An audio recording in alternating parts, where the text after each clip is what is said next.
लोकसभा में आप बड़ा परिवर्तन देखेंगे, क्योंकि जनता दुखी है। और उदाहरण, बीजेपी ओबीसी को कभी सम्मान नहीं दे सकती। बीजेपी ओबीसी की दुश्मन है।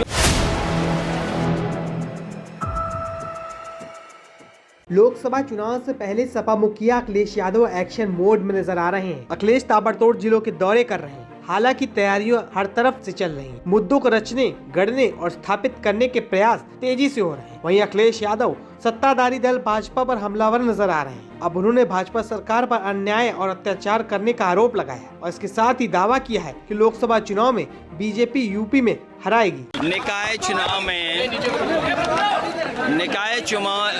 में भारतीय जनता पार्टी की हार होगी, चाहे वो प्रशासन की कोई भी ताकत लगा दें।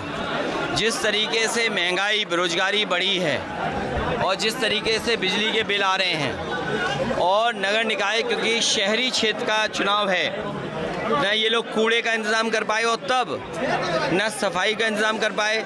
याद कीजिए, प्रधानमंत्री जी ने पैर धोए थे, खुद झाड़ू लगाया। आखिरकार जनता जानना चाहेगी कि दिल्ली और लखनऊ से जो बजट आता था कूड़े के लिए, नालों की सफाई के लिए, गंदगी को हटाने के लिए, आखिरकार क्या हुआ उसका। और हाउस टैक्स, वाटर टैक्स, बिजली का बिल जो महंगा देने पड़ रहा है जनता को, वो उसका जवाब क्या है। और जितना भी इलीगल कंस्ट्रक्शन हो रहा है शहरों में, तालाबों पे कब्जा, इलीगल कंस्ट्रक्शन, अगर आप तय में जाओगे तो सब भारतीय जनता पार्टी के लोग करा रहे हैं। आग पे आपने ट्वीट किया, डिप्टी सीएम आ गए। सांड पर आप कई बार ट्वीट कर चुके, कोई प्रतिक्रिया नहीं हुई। नहीं, सांड पे इसलिए नहीं आ रहे हैं क्योंकि अंतोगत्वा इन्हें सांड की सफारी बनानी पड़ेगी। ये मुझे लगता है बीजेपी वाले सांड इसलिए बढ़वा रहे हैं। अभी कुछ दिन पहले हमने टाइगर की संख्या, टाइगर को लेकर के बड़ा हम लोगों ने ट्वीट और तमाम विज्ञापन देखे होंगे। मुझे लगता है 5-6 महीने बाद सांड के भी इसी तरह ऐड आएंगे कि सांड सफारी सरकार ने शुरू की है। चुनाव के लिए क्या सरकार डरती हुई नजर आ रही है, जहां एक और डिप्टी सीएम बोल रहे हैं कि मुझे जान का खतरा है। क्या लग रहा है, चुनावी स्टंट है या फिर वाकई में अखिलेश यादव के ग्लैमर में डर रहे हैं? ये जो बेरोजगारी है और महंगाई, सरकार ये कहती है कि 100 में केवल 4 बेरोजगार हैं। ये सच्चाई नहीं है। महंगाई पे वो बात नहीं करना चाहते हैं। वो ये कहते हैं कि प्रति व्यक्ति आय दोगुनी हो गई। अरे कौन इस बात को मानेगा कि प्रति व्यक्ति आय बढ़ गई है। केवल 4 100 में से बेरोजगार हैं और जो पैसा इन्हें लाना था इन्वेस्टमेंट के लिए वो पैसा आया नहीं। ये कहते हैं कि $1 ट्रिलियन इकॉनमी बनेगी और $1 ट्रिलियन के लिए तो 34% से ज़्यादा ग्रोथ रेट चाहिए। और फिर जो भारतीय जनता पार्टी झूठ बोल रही है, उस झूठ को सच बनाने के लिए अमेरिका से 200 करोड़ में कंपनी लाए हैं, जिससे कि झूठ सच बताया जा सके। उन व्यापारियों के जो नुकसान हुआ उसका सरकार भरपाई करे। सपा से रामपुर से आजम खां की बहू की लड़ाई की क्या सकते?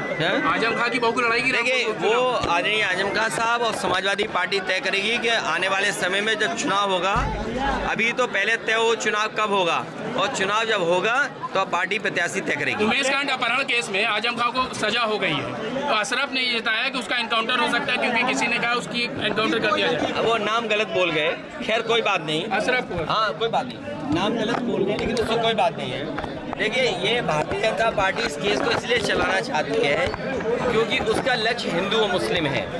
वो हिंदू और मुस्लिम का ही संदेश देना चाहती है। वो उनकी पार्टी का सदस्य था। इंटेलिजेंस रिपोर्ट के बाद उसे सिक्योरिटी मिली थी। सरकार को सोचना चाहिए कि सरकार की रिपोर्ट के बाद 2 गनरों की हत्या हो गई हो, उनके पार्टी का खुद नेता की हत्या हो गई हो, और जो वीडियोस वायरल हो रहे हैं, पिक्चर्स वायरल हो रहे हैं, उसमें बीजेपी के नेता के साथ तमाम वो लोग जिन पर उंगली उठती है वो शामिल हो रहे हैं। ये सरकार आखिरकार क्या छिपाना चाहती है? लेन देन को लेकर के, ज़मीनों को लेकर के बहुत सारी उंगलियां उठी हैं बीजेपी के अपने नेताओं पर।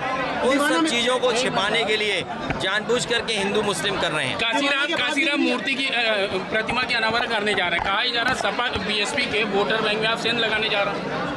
देखिए नेताजी ने और मान्यवर काशीराम जी ने दोनों मिलकर के इटावा में एक रणनीति बना करके और एक नई सियासत को जन्म दिया था।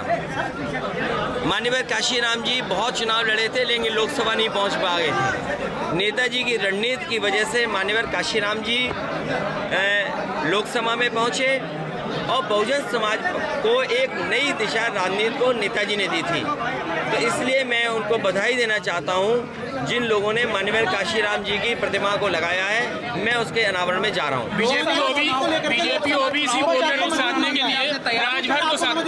देखिए, बीजेपी ओबीसी को कभी सम्मान नहीं दे सकती।